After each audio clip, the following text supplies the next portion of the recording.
calor, fuego.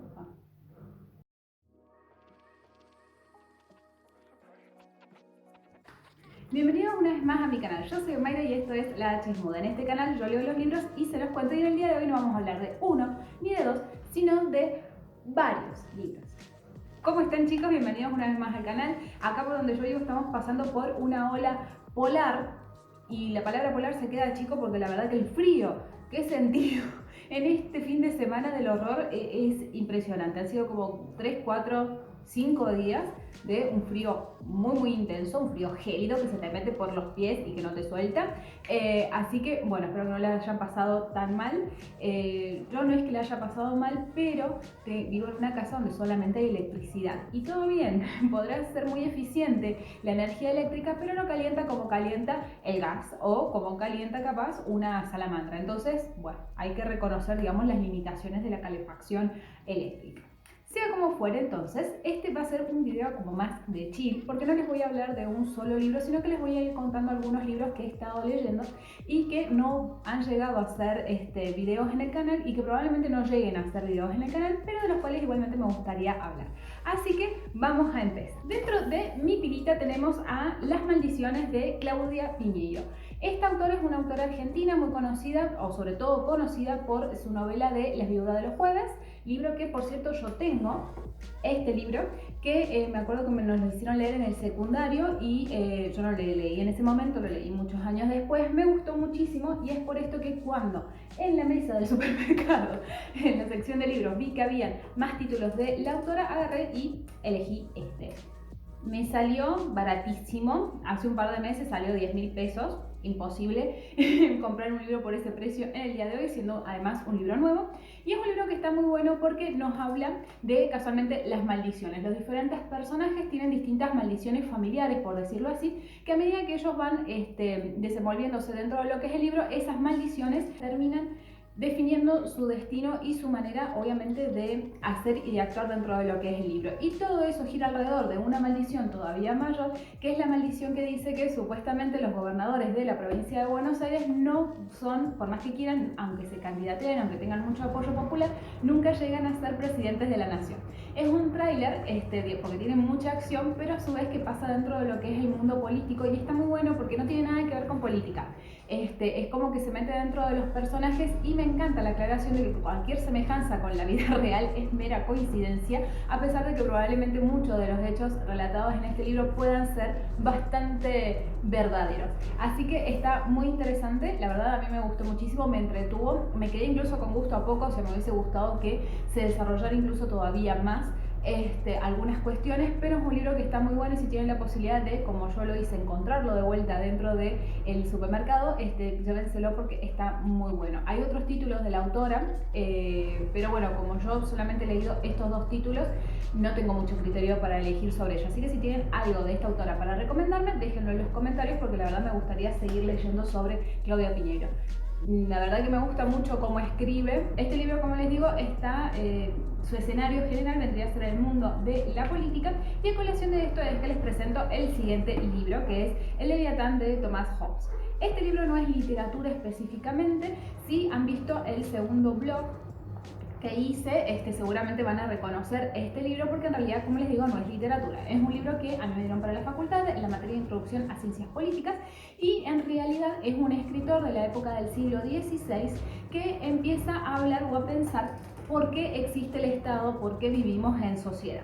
Lo interesante de lo que plantea este autor es que, al contrario de lo que se había planteado en la antigüedad con un Aristóteles que decía que el ser humano es un hombre social por naturaleza, Thomas Hobbes nos dice absolutamente lo contrario. Nos dice que el hombre, si existiera un estado de naturaleza, es decir, un estado primigenio previo a la sociedad, el hombre sería su propio depredador. Esa famosa frase, que seguramente nos sonará de algún lado, que nos lo han dicho, de el hombre es el lobo del hombre, es una frase que viene a colación o como resumen de esta obra, que es El Leviatán. Entonces, lo que plantea Hobbes es que, como el hombre en ese estado de naturaleza se depreda a sí mismo, y eso obviamente va a llevar a la extinción de todos los seres humanos, es que se hace necesario la creación de lo que es la sociedad, pero no como algo que nace de nuestra naturaleza, sino como para sobreponernos a nuestros instintos asesinos para con nuestros pares. y por eso también plantea la existencia de un Estado soberano que controle todas las cuestiones relacionadas con las personas, pero no solamente eso, sino que lo haga de forma absoluta, y de alguna manera es justificativo de la existencia de los estados absolutistas, el justificativo, digamos, filosófico de la existencia de esos estados absolutistas. ¿Por qué lo traigo? Siendo que, como digo, no se trata de un libro de literatura, porque es un libro muy interesante y a tenor de las diferentes cuestiones que se están dando a nivel mundial, está bueno, frente a lo que es el avance de la derecha, está bueno hacer un poco de revisión histórica para atrás y decir, porque muchas personas piensan, no me importa que los estados avancen sobre la vida de las personas si nosotros vamos a vivir de alguna manera bien. No me importan los estados totalitarios si de alguna manera esto supone protección para el ciudadano, que es completamente válido en la crisis de estados en la que vivimos y la crisis de la democracia que existe. Pero está bueno volver a estos fundamentos porque en realidad lo que justifican esos estados totalitarios son este tipo de libros, que no tienen nada que ver en realidad con el mundo actual en el que nosotros habitamos y que no es gratis esto de dejar que los estados avancen sobre nuestras libertades individuales, porque es a cambio de esa misma libertad, que ahora discursivamente se hace con, digamos, con ese mismo argumento, que en realidad el Estado se retrotrae para darte más libertad, y en realidad es una mentira porque el Estado termina volviéndose absolutista de alguna manera. Así que bueno, se los recomiendo. Es un libro denso, sí, densísimo de hecho, pero bueno, si por ahí tienen ganas de leer algo que no sea literatura, algo que los saque un poco de eje, que los ponga a pensar y obviamente con absoluta paciencia, está muy bueno para tener en cuenta y, como les digo, volver sobre los argumentos primigenios de aquellos pensadores que se hicieron las mismas preguntas que nosotros y que en un siglo bastante más atrás terminan resonando, digamos, de esta manera. Bien. Sacando ese ladrillazo, volvemos un poco a lo que es la literatura y, por supuesto, después de hablar de Ana Karenina, que fueron los últimos 2 videos, tenía yo que salir un poco de esa densidad en la cual nos mete Tolstoy, y agarré y seguí poniéndome al día con mi colección de Agatha Christie, porque como ustedes saben estoy comprando la colección de libros, son 60 libros, recién creo que tengo alrededor de 20 de esos libros y me atraso muy rápido porque cada 2 semanas viene un libro nuevo. De hecho, estos libros, los que están en bolsa, son los que yo todavía no leo. 1, 2, 3, 4, 5, 6, 7. Tengo 7 libros pendientes de Agatha Christie. Entonces, como que había que agilizar, y también, como son muy fáciles de leer, me sirven para salir de, o como usar de corte con otros libros que son mucho más pesados, como este de Ana Karenina. Así que les venía a recomendar Muerte bajo el sol. Por supuesto, es un libro, digamos, sigue la estructura básica de lo que es Agatha Christie. En este libro sí aparece Hercule Poirot, que es mi detective belga favorito, que está de vacaciones y tiene la triste casualidad de estar en el mismo lugar en que se produce un asesinato.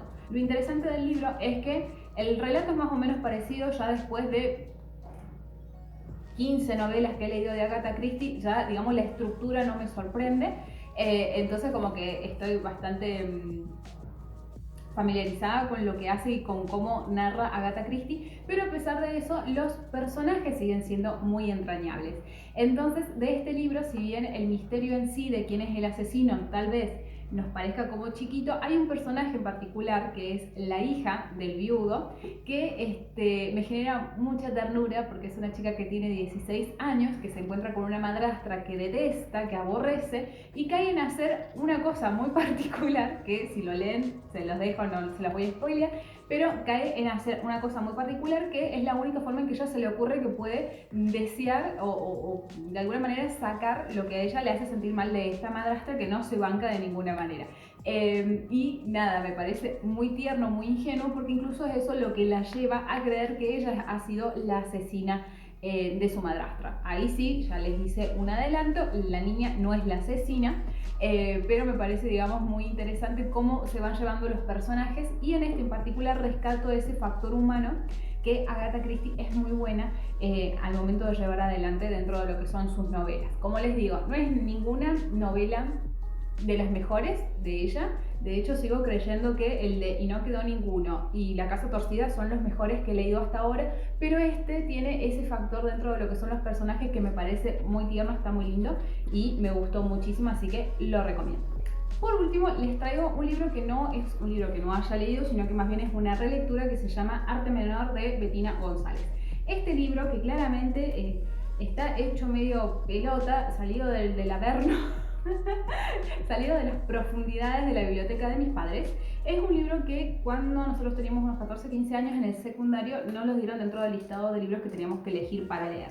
Yo elegí este Arte Menor porque pensé que tenía que ver con una cuestión artística y solamente tenía el nombre. Cuando vi, o sea, me consiguen el libro y cuando vi que la cara de la tapa era un hombre, me quedé como muy desencajada porque la realidad es que yo hubiese pensado que al ser la escritura de una mujer, el arte iba a venir de la mano de una mujer. Pero no, este libro cuenta la historia de una hija que intenta reconstruir los últimos años de vida de su padre a través de sus amantes.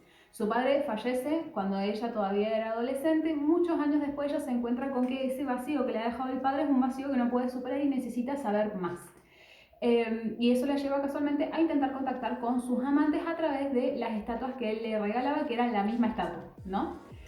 Cuestión que es de esta manera que ella logra contactar con las tres grandes mujeres de la vida del padre, que son las mujeres que tiene mientras y después de que se va su papá de su casa, y va reconstruyendo, digamos, la imagen de su padre por fuera de los recuerdos propios de su hermana y de su madre, que es la mujer abandonada. Yo en su momento, cuando lo leí adolescente, no me gustó mucho el libro por esto de que casualmente el personaje principal, o me parecía que el personaje alrededor del cual giraba todo era el padre. Y tengo que admitirlo, los libros en donde el hombre pasa a tener una figura tan preponderante no me gustan mucho, sobre todo cuando las voces que describen a este hombre son mujeres. Pero ahora que lo he leído con una mente un poco más abierta, bastante más adulta, me doy cuenta de que la mirada, más allá de que todas hablan de un hombre, incluso la narradora, que es la hija porque habla del padre, cada una de estas mujeres en realidad se describen a sí mismas al describir este hombre. Entonces me parece que en realidad no es un libro que hable tanto del padre como de la percepción de estas mujeres respecto de este hombre que en algunos casos ha sido el hombre de su vida. Es un libro que está muy bueno, es un libro que también es de una escritora argentina y es un libro que yo lo vi, o sea, yo creo que fui la única que lo eligió para leer. No vi que más nadie en mi curso en ese momento lo haya elegido, así que no sé qué tan popular haya sido. Si tienen la posibilidad de encontrarlo, lo súper recomiendo, y si lo han leído me gustaría saber también su opinión al respecto, porque como les digo, no conozco mucha gente que lo haya leído, de hecho me conozco sola, y me gustaría saber la opinión de otras personas porque se ha cambiado mucho mi perspectiva desde la primera vez que lo leí a esta segunda lectura, muchos años después. Entonces me gustaría saber qué pensaba otra persona respecto de este libro. Esos son, digamos, los libros que yo les quería recomendar. Pero también voy a aprovechar para decirles cuál es el siguiente libro que voy a leer. Y es que vamos a volver a las novelas gráficas. Nosotros hemos visto dentro de lo que es el canal una sola novela gráfica, que es la del Eternauta. Exitazo tanto el libro como la serie, y la serie por suerte también le ha ido bastante bien, pero siguiendo la misma línea porque la narrativa es muy interesante, voy a leer también de Oesterheld, Morcinder, que es otro de los personajes futuristas que él tuvo y que tiene. No tengo ni idea de nada, sé que también tiene viajes en el tiempo, como eventualmente va a pasar que va a tener el Eternauta.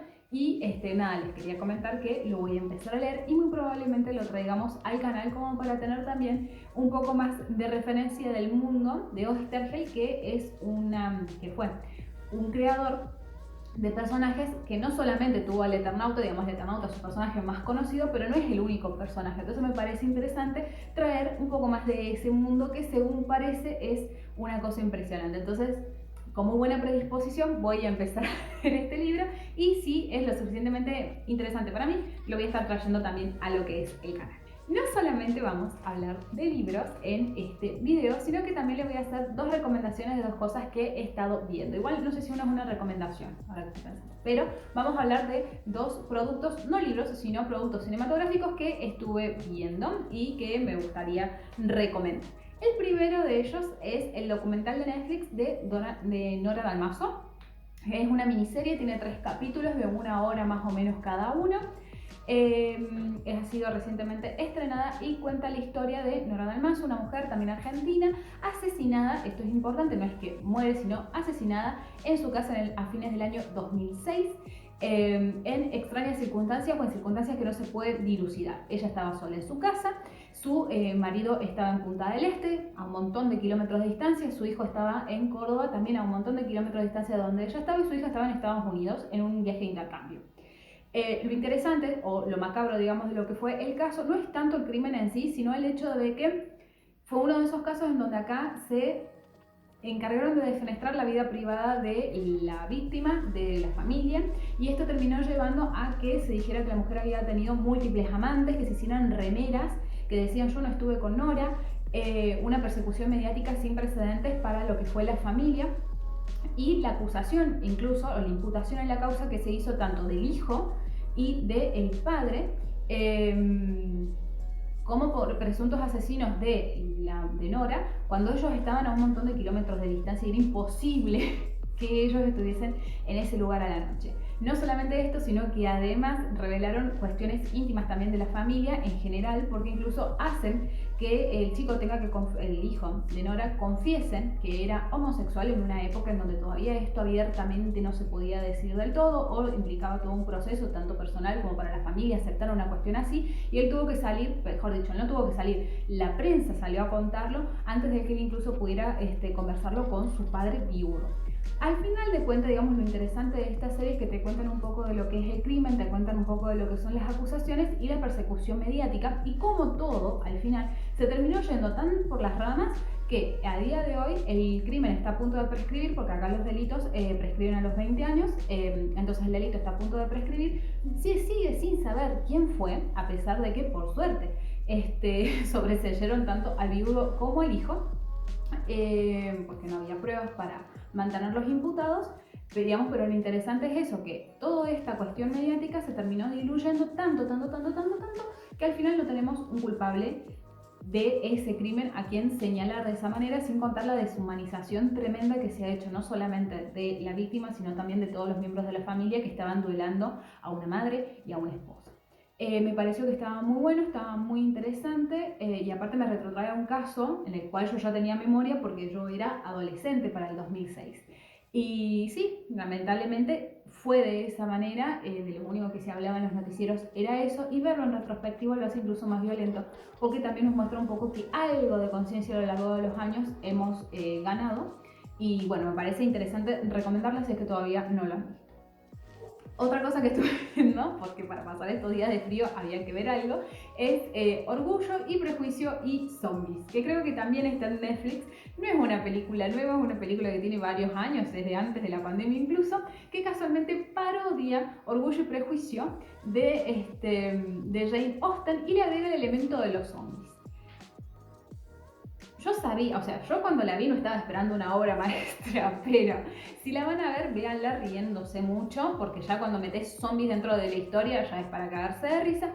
Pero lo que me pareció interesante es que no parodia Orgullo y Prejuicio de Jane Austen. Lo que termina parodiando es la película de 1995, que nosotros acá también ya hemos referenciado, porque hay secuencias que se han querido hacer igual que en esa película. Entonces te das cuenta que no tenían la intención de mostrar algo diferente de lo que es Orgullo y Prejuicio.